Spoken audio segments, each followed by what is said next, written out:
Hello everyone, this is Andrew. Welcome to Keen on America. On July 4th, 2026, America will be 250 years old. An anniversary that will, no doubt, be greeted with a mixture of celebration, contemplation, and resignation. In Keen on America, Andrew talks not just about the American past and present, but also speculates on its future. What, Andrew asks, will be the 21st century fate of this now venerable American republic? Hello everybody. Earlier this month, we did a show with Michael McFaul, who was the US ambassador to Russia, to post-Soviet Russia after the fall of the Soviet Union. It was an interesting conversation. He was talking about his new book, Autocrats versus Democrats, China, Russia, America, and the New Global Disorder. And the more I talked to him, the more it sounded to me as if Russia remained, even if he was an area specialist, a mystery. It brought to mind Churchill's famous definition of Russia, which I think he articulated in 1939, Russia as a riddle wrapped in a mystery inside an enigma. Always a tough place to make sense of, perhaps even from the point of view of Russians themselves. Rather than McFaul, we have a Russian, a real Russian on the show today, Mikhail Zygar. He has a new book out this week, The Dark Side of the Earth, Russia's Short-Lived Victory over Totalitarianism, in some ways covering the same ground as the McFaul book, although much more focused on the Soviet Union and Russia. And I'm thrilled that Mikhail is joining us from Yale, where he is from New Haven, where he's a Yale law fellow. Mikhail, why do Westerners, do you think, have such trouble understanding Russia? Is it just because we're a bit dumb? No, I don't think so, but I actually don't agree with Churchill. I don't think that there is something very specific about Russia. I do think that Russia is like any other country. A lot of problems, a lot of different people, very troubled history, like in many other countries. But Russia as the empire, to my mind, looks like a lot of other different empires. And for example, when I was writing this book about the collapse of Soviet Union, I was thinking that when I write and when I read about the Soviet Union in the 80s, I see a lot of similarities with, for example, the United States today. So I don't think I think that probably the answer to your question is that a lot of people are trying to solve some kind of riddle, and there is no riddle about Russia. There is nothing specific about the mysterious Russian soul. Maybe that's the riddle, Mikhail, that there's no riddle. Yeah, and that premise or the thesis that the US now is rather like the Soviet Union as it collapsed is one that we developed a few years ago with Harold James, a historian of Princeton. So it's a theme that's particularly engaging, intriguing, perhaps troubling at the moment. Tell me a little bit about yourself. You're a man who was born in the Soviet Union. What's your history? I spent almost 10 years working as a war reporter. I was working for Russia's best and high quality independent newspaper, or at least it used to be independent when I worked there, called Kommersant. And I was working in Iraq, in Syria, in Lebanon, Darfur, Uzbekistan, in many places of former Soviet Union. Then I became founding editor-in-chief of Russia's only independent news TV channel. And it was probably the only and the most influential TV channel that sometimes was even called oppositional TV channel. And as you can imagine, it was almost destroyed by Russian authorities back in 2014, just a month before Crimea annexation. Since then, I wrote several books. One of them, probably the most famous one, is called All the Kremlin's Men. Yeah, That's 2016.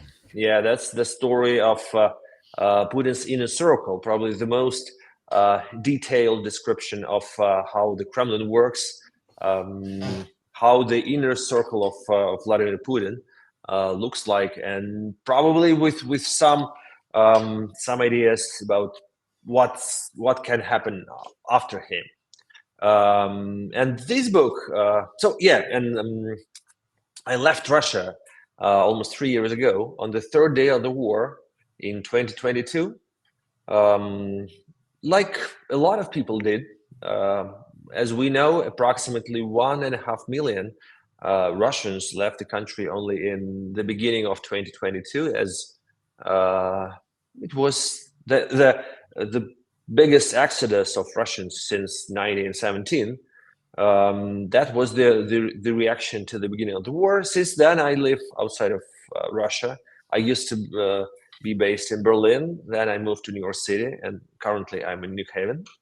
And I was sentenced to 8.5 years in absentia for protesting against the war, and basically for writing the book called War and Punishment, which is my previous book, the book about 2023, of course, borrowed from the Dostoevsky title. So you began your... Dostoevsky and Tolstoy at the same time. It's a mixture of War and Peace and Crime and Punishment. Yeah, that's an ambitious endeavor, Mikhail. You said you began your career as a foreign correspondent. The Polish foreign correspondent Kapuscinski comes to mind. How did you get to be a foreign correspondent? That's a hard thing to become. I was lucky or unlucky to be studying Arabic in the university. So I studied in Moscow, then in Cairo, and it was the right time to be the specialist in Arab culture and to be the person to work in the Middle East, because it happened right before. I even managed to write the investigation of who is Osama bin Laden and how Al Qaeda works a year ahead of 9/11. So that my knowledge of Arabic brought me there. But at the same time, if you ask about my personal motivations, from today's point of view, I understand that probably the most important reason for me as a young person, I went to the war zone for the first time when I was 21. So probably the real reason for me was my desperate desire to prove anyone that I was not gay. So that was my inner war, which I was fighting for almost till I was 30. So yeah, being an open gay in Russia is a very hard issue. So I was trying to hide and suppress myself till I was 30, and probably that choice, going to war, was a much better and much easier opportunity for me when I was in my 20s. I know some of the book is, if not autobiographical, certainly you write about your father, who I think was born on the same day as Putin. To what extent is this new book, The Dark Side of the Earth, a history of the last years of the Soviet Union, is it an attempt to understand yourself? It's important for me because it is a part of my personal story, but mostly it's the story of the country and other people. I start every chapter with a short, just 1 page long story of my family, but mostly it's about other people.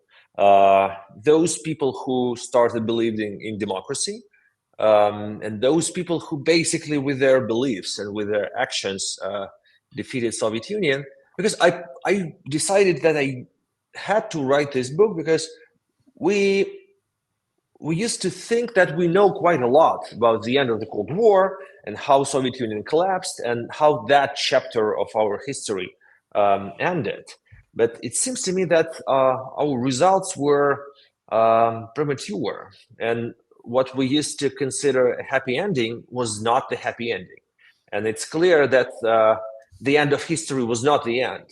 And we, although we used to think that the West won in the Cold War and democracy prevailed in the Eastern Bloc, and the Berlin Wall fell and Cold War was over, for now we see that probably Cold War is still going on, and probably some kind of Berlin Wall is still there, and definitely not the democratic opposition prevailed in Russia after the collapse of Soviet Union. Otherwise, we see that Putin today managed to build much worse variant of Soviet Union. The number of political prisoners in Soviet Union is incomparable to the number of political prisoners in Russia right now. I mean, there were dozens back in the 70s and thousands right now.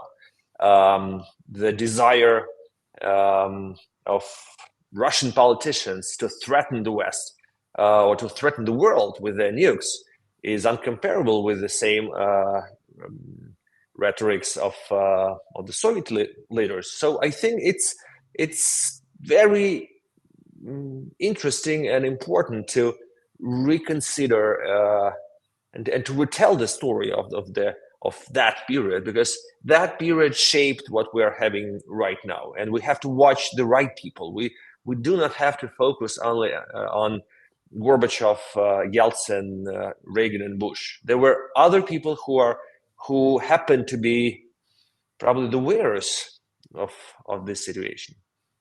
Yeah, so it's anything but, as you say, a happy ending. I know for this book, The Dark Side of the Earth, Russia's short-lived victory over totalitarianism, this history of the last period of the Soviet Union, you interviewed hundreds of people. How do you interview people about the fall of a system, Mikhail? Do you do it as a kind of a data scientist? Do you do it as Dostoevsky or Tolstoy? Do you just ask people to tell stories? Because there's so much to ask. It's such a big canvas. Yeah, it's true. But usually, as I used to be a newspaper reporter, then I used to be a TV presenter, but now I'm much more privileged because I have enormous amount of time. I'm not in a rush. As a writer, I know that I have to be fully prepared before I write the book. So I ask people to tell their story from the beginning, how it started.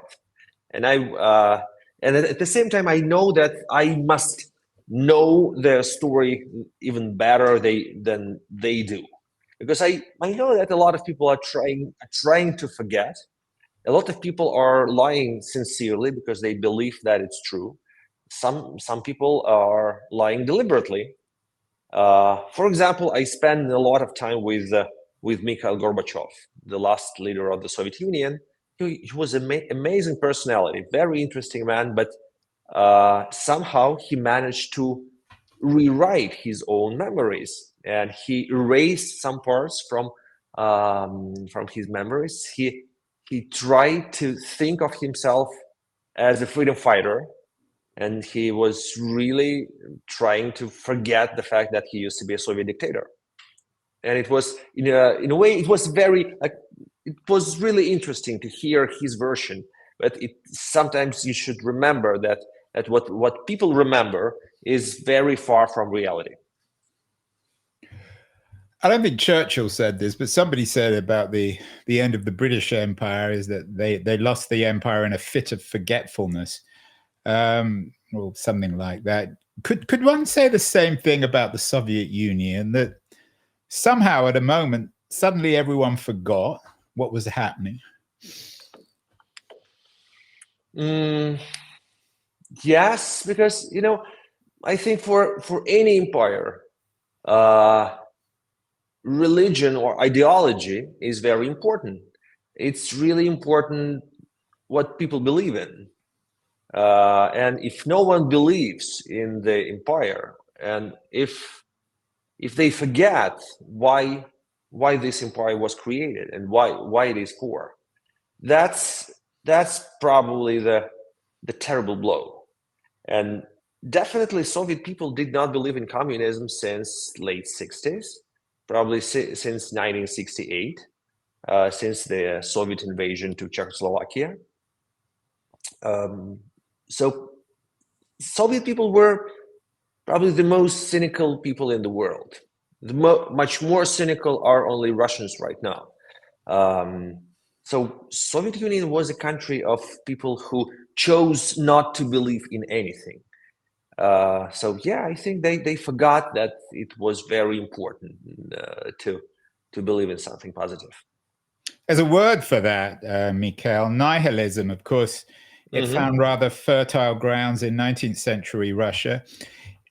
Is not believing in anything a form of nihilism, or are nihilists a different category from the Soviet citizens after 68 who simply stopped believing in everything they heard about this system they lived in? Yeah, I think it's probably quite the opposite, because Soviet people in the 70s and 80s used the term internal immigration. So they really cared about their private life, about their privacy. They really cared about their inner culture, about their families, about some joy that was officially banned, but that was allowed within the compounds of their tiny apartments. But that was internal immigration. They had to pretend that they still participate in all those Soviet ceremonies, but in reality they didn't care about that. They lived their clandestine, secret lives. That is something which is happening in Russia right now, I think. But Russia right now is slightly different, because Russia finally has become the most capitalist country in the world, and people really care only about money. And you can't call nihilist a person who really cares about money all the time. I know you interviewed a number of cultural figures, and you consider Soviet culture important. I mean, everyone from Solzhenitsyn to Tarkovsky, they weren't nihilists, or all the great late Soviet writers, filmmakers, poets. What was their role both in the mythology of the Soviet Union and its breakup? I mean, often, especially Westerners, when they think of the Soviet Union, they think of writers and artists and poets and musicians. Shostakovich, of course, also comes to mind. Do they have a particular place in not just Russian culture, but in the collapse of the Soviet Union, the end of this system? I think they play a crucial role. You mentioned Solzhenitsyn. He is a particularly spectacular figure, because he came all the way from being the enemy of the Soviet Union, from the person who wrote Gulag Archipelago, who hated Stalin and dreamt of destroying Stalinist communist empire. But somehow, when he was with his evolution and with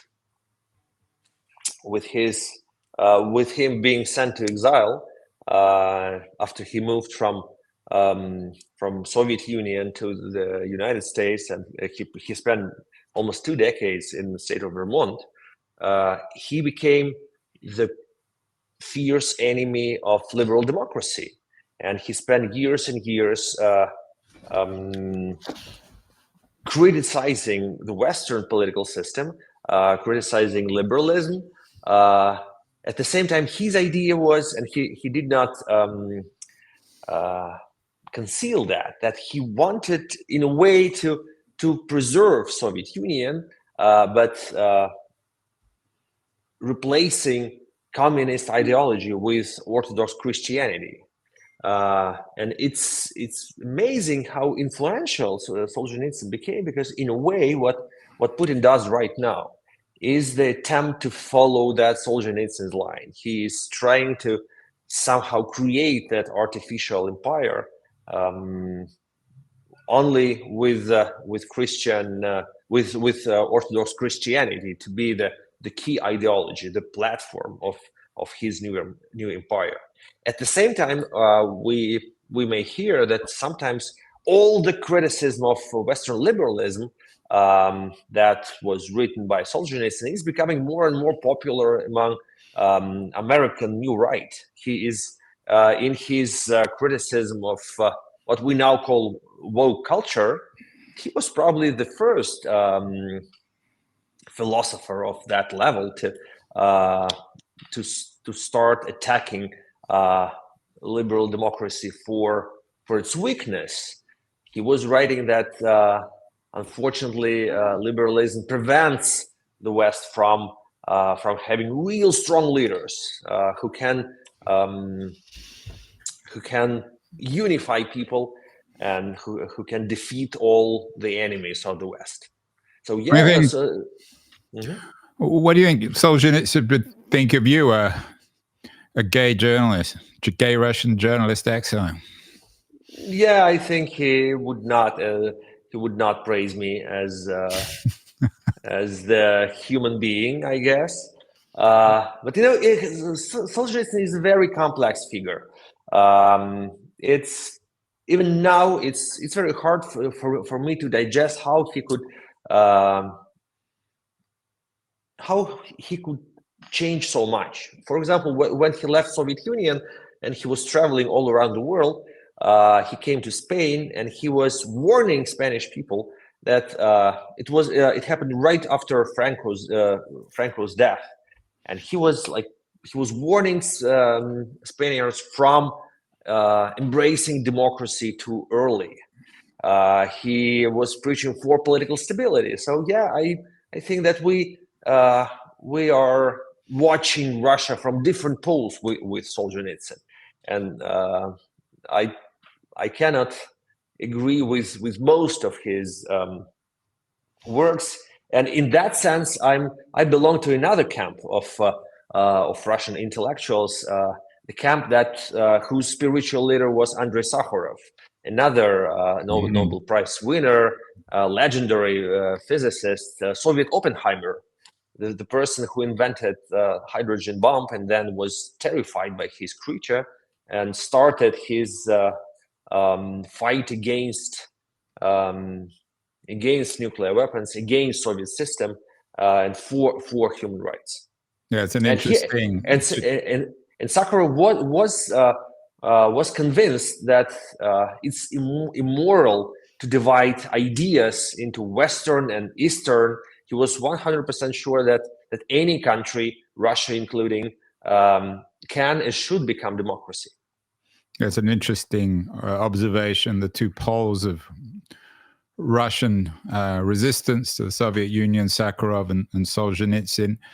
There were people in the West, Mikhail, who were beginning to suspect that the truth about the Soviet Union was some sort of Russian nationalism, maybe even a Solzhenitsyn-style religious nationalism. We did a show a few months ago with Ed Luce, the Financial Times journalist who's just done a wonderful biography of Zbigniew Brzezinski. Brzezinski, of course, was one of the great Soviet observers, worked for Jimmy Carter. So there were people in the West who were beginning to get a sense that the Soviet Union was perhaps more nationalist than communist, weren't there?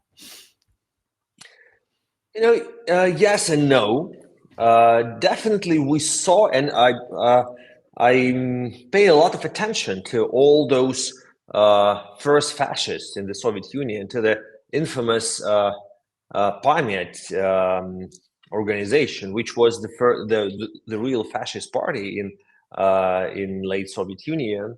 But what's remarkable, that fascist organization could not have even a single member in the parliament of Soviet Union, and it absolutely flopped during the first free and fair parliamentary election in the Soviet Union. Unlike Democrats, and democratic opposition was triumphant. So that it's remarkable that at that moment nationalists were really weak. So I don't think that what we have right now was predetermined. at the same time, yeah, I think that after collapse of Soviet Union, there were different scenarios, and all options were possible. As you probably know, President George Bush Sr. Was highly criticized by American media because he believed that Soviet Union should have been preserved, and his Secretary of State James Baker agreed with him. They thought that Soviet Union transforming into some kind of democratic country, Soviet Union having all the reforms envisioned by Mikhail Gorbachev would be a more reliable ally, more reliable partner in that region than disintegrated Soviet Union. And the person who strongly disagreed with him was Secretary of Defense Dick Cheney. And Dick Cheney was convinced that it's better to have 15 little dictatorships instead of one mighty Soviet Union. And it's better to have that destroyed enemy than a huge superpower or former superpower, but like a big country. And I don't think that. So we know that Dick Cheney's approach prevailed, and somehow what we see right now is the tragic consequence of that misunderstanding of Soviet Union. Because I think that in Russia's interest as well in the West's interests were supporting all those democratic forces, maybe providing some kind of Marshall Plan to the Soviet Union to make sure that post Cold War Soviet Union had the possibility to have all the same kind of transformation as Germany had after the Second World War. Unfortunately, Soviet Union was left. Or 15 countries that emerged after the collapse of Soviet Union were more or less left on their own, which definitely helped Russian nationalism and helped Vladimir Putin to portray collapse of Soviet Union as the result of Western conspiracy. And actually, he's using conspiracy theories as the platform for his nationalist ideology right now. Yeah, it's interesting. Cheney, of course, just died. A very important legacy you're suggesting. Yeah. What most surprised you about your research? As I said, you interviewed hundreds of people for this book. You've revisited the past that you kind of half remember. What did you change your mind about the last days or the last decades of the Soviet Union, which as a consequence of all these interviews and conversations and rethinking the history of the Soviet Union? Thank you. That's a very important question for me. I'm always mesmerized by the importance of decisions that ordinary people make and how ordinary people can change the world. And sometimes what we see or what we can consider to be the life-changing decision or the logic of history was the accidental consequence of something very very unnoticed by majority. For example, I found out who was the person who defeated the infamous coup of August 1991, which basically became the end of the Soviet Union. As our audience might remember or might not remember, in August of 1991, a group of Soviet heavyweights, most hawkish members of Soviet Politburos, including Minister of Defense, head of KGB, Prime Minister, Vice President, they organized, they staged a coup. They arrested Gorbachev, and they tried to impose the state of emergency in the Soviet Union, which was the attempt to bring back all the the totalitarian system. But that coup flopped. It was relevant only for 3 days, and on the third day, democratic forces led by Boris Yeltsin prevailed. But I was really amazed when I realized who was the key person to make that, and that was an ordinary woman. It was a wife of Minister of Defense Dmitry Yazov, whose name was Emma, and she really believed that Russia had a chance to be a democratic country, and she hated the idea of that coup. She hated totalitarianism. So when her husband became the part of that plot, she came to his office and she was crying for 3 days, and she was demanding that he should withdraw all tanks, all troops from Moscow, and he should call Gorbachev and apologize, and he should resign from the junta. And actually, on the third day, he did that. So the failure of the plot somehow was the result of the strong belief of the woman who happened to be the wife of Minister of Defense, and she became stronger than all the army and all the KGB of the Soviet Union. So in a way, there's a positive message that we do indeed make our own history. Of course, Russia was the canvas where Marx's theories of history were made about historical materialism and the supposed inevitability of history. And a lot of people have commented, I guess, on this transition from the Soviet Union to Russia, suggesting that there was something inevitable about it, maybe even something inevitable about Putin himself. But you're suggesting the reverse.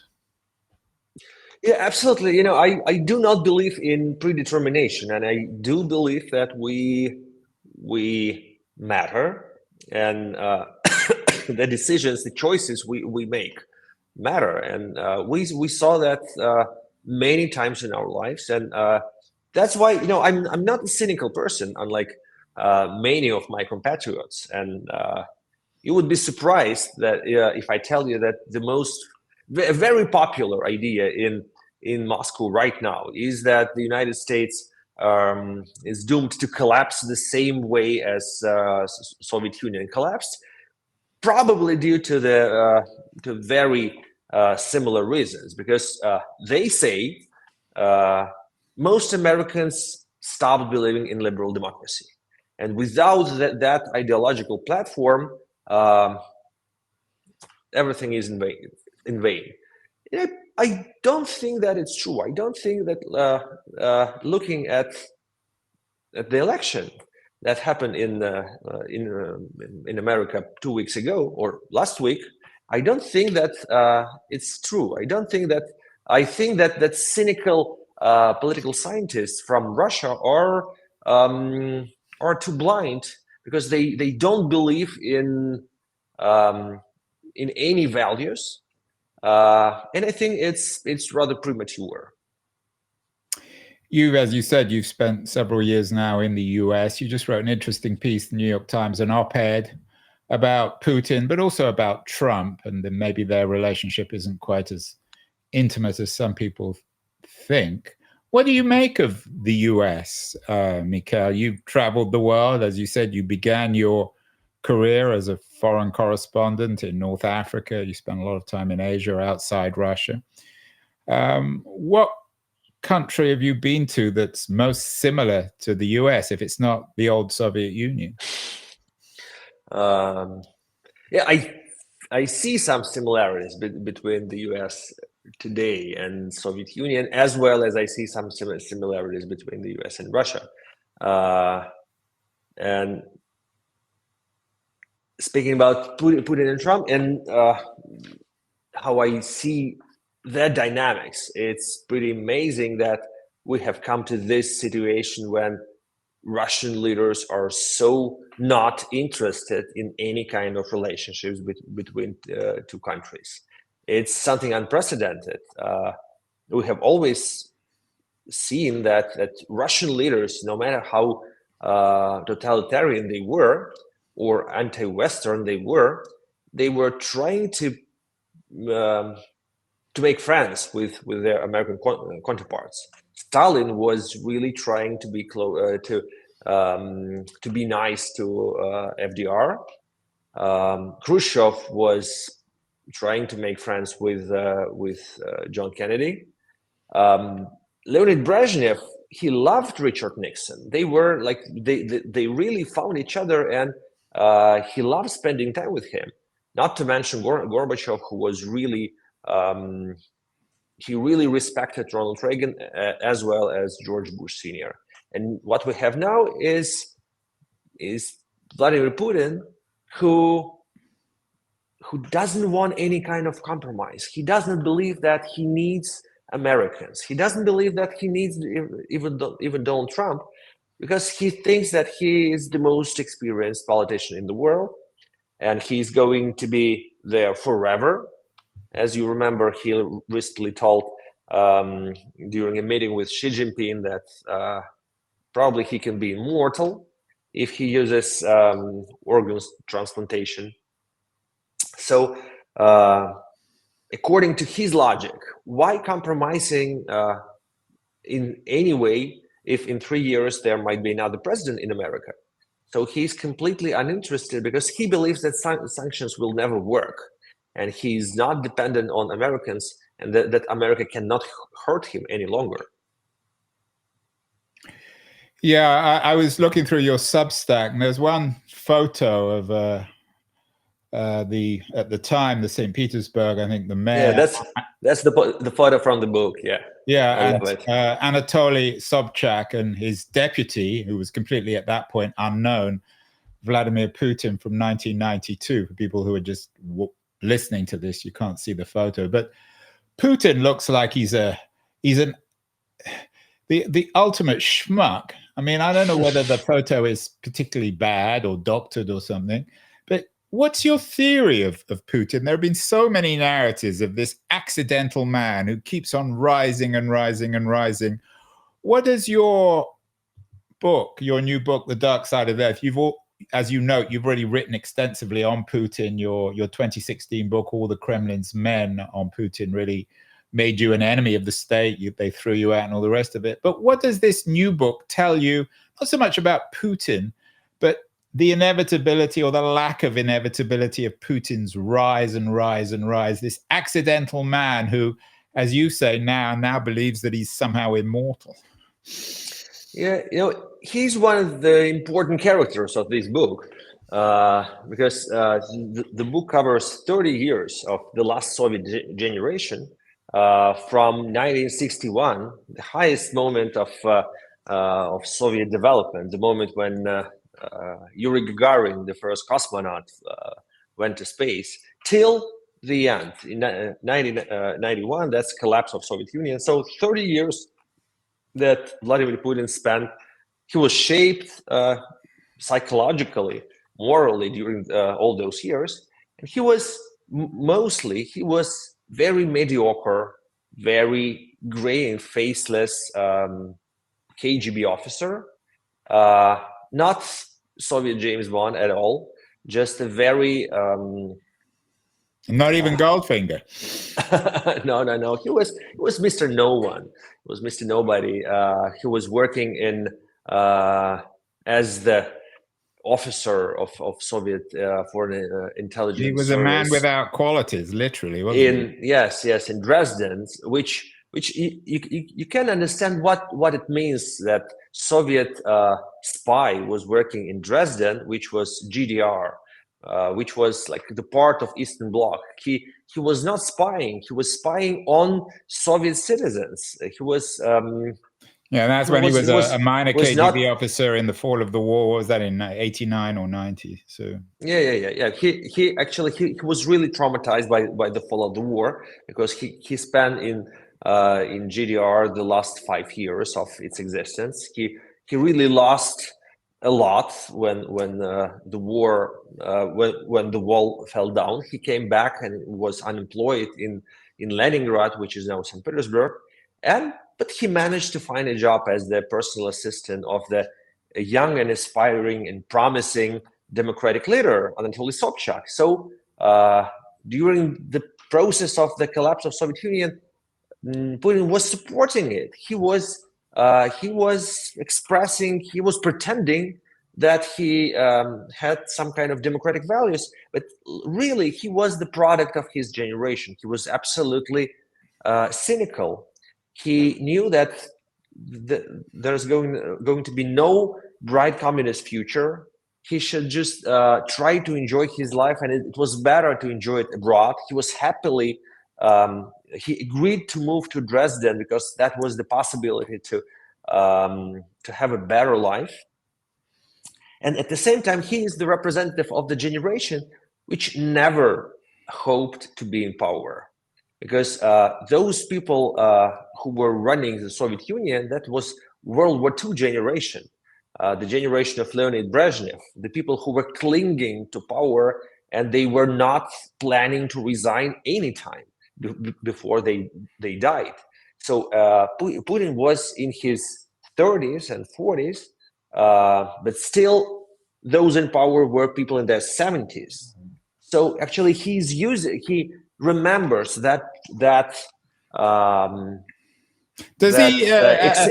experience, and he will never Mikhail, go it's away. often been remarked that Putin famously says the biggest disaster of the 20th century, the collapse of the Soviet Union. Exactly. Does he want to recreate it, do you think? I don't think that he wants to conquer former Soviet republics, but he wants to make Russia some kind of artificial empire with new artificial ideology. And yes, his ultimate goal is to stay in power forever. And for that, he needs to make Russia totalitarian again. He needs to introduce Christian religion, Orthodox Christianity, as the new Soviet ideology. At the same time, he's using Stalin as his saint patron, which is absurd, but he thinks that it is working. So yeah, in a way, he is creating some kind of monster, which is not exactly Soviet Union, but reminds of it. Finally, let's end where we began. Churchill famously said that Russia's a riddle wrapped in a mystery inside an enigma. You said that's not the case. At the beginning of this conversation, you said that Russia's just like, or Soviet Union's just like any other system, empire, country. Is then really ultimately, Mikhail, the story of the Soviet Union just another story of the rise and fall of empire from Rome to the Ottomans, to the British, maybe even to the Americans? You know, let me tell you a few sentences of the main plot of the collapse of Soviet Union. There was that old generation that didn't want to resign, and they wanted to stay in power forever. Then there was another young leader who was unlike all of them, who was young and inspiring, and the whole world adored him, and he even won Nobel Peace Prize. And then another person came, and he was much rough, much more aggressive, and he was trying to appeal to those who had never been privileged. He was attacking fake news in mainstream media. And the whole new movement grew around him. And I think that if we read this story in 2025, those two guys remind us of Barack Obama and Donald Trump, but these guys are Mikhail Gorbachev and Boris Yeltsin. So that's exactly the story how Soviet Union came to an end. So all historical parallels are lame, but I think that people somehow could be similar. They have their weaknesses, they have their strengths, and I think this book is not only about Soviet Union. It's about a superpower in decline, and it could be very interesting to Americans. Although I do believe that America is not in that danger as Soviet Union was when it was 10 years old. Because I definitely see the difference. But I think that it would be very interesting for many Americans to recognize themselves in those people whom they never thought of their doppelgangers. Many Americans think that there is nothing farther from them than Soviet Union and Soviet people, those ridiculous Soviet people, but sometimes it's not like that. There you have it. The dark side of the earth, Russia's short-lived victory over totalitarianism. Mikhail Zygar is saying that perhaps Russia is a mirror to the United States. It's not just Russian experts like Mike McFall who should read the new book, It's All Americans. Mikhail, congratulations on the book, and keep doing your brave work in standing up to Putin. Thank you so much. Thank you.